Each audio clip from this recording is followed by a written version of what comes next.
gamit is typewriter. Halos, Diyos ko, pag makita, typewriter, Basta ganito. pero ngayon, meron na tayo sa word processing software. Tiga dito. I-click mo lang siya, Tiga dito.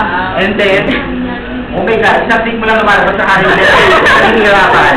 So, ginagamit din ito sa mga writers na gumagawa sila ng kanilang poem, project, sa mga research paper, saan pa nagdal. So, siguro na example, sa tingin mo, sige, simula ka.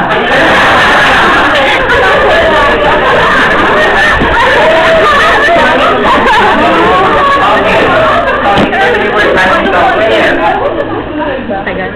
Desktop plus publishing software. Take Word, yan ha. Processing software, one step.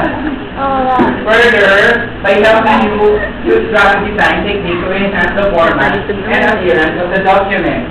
So, itong desktop publishing, ito yung kalimitan ginagamit natin kapag gusto natin mapaganda yung project natin, no? So, Miss Madlang Bayan, sa tingin mo, nagamit mo na ba itong desktop publishing, software? Sa paggawa mo ng mga project or research paper or any, documentary? Tingnan dito. Oh, yan ha. Makakasabi mo ba sa...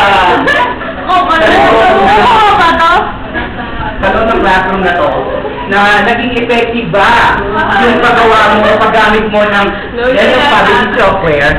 Tumaas ba yung grade mo? Napaganda ba? Hindi wala. So, sa mga hindi pa nakakaalam, siyempre, mas maganda natin gamitin.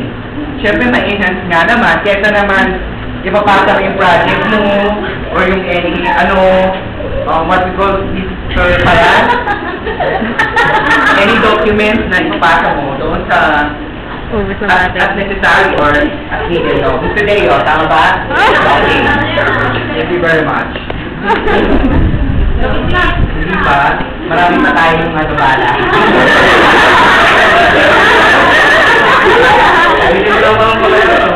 Wala ng battery. Nakunan mo? Nakunan mo? Diba?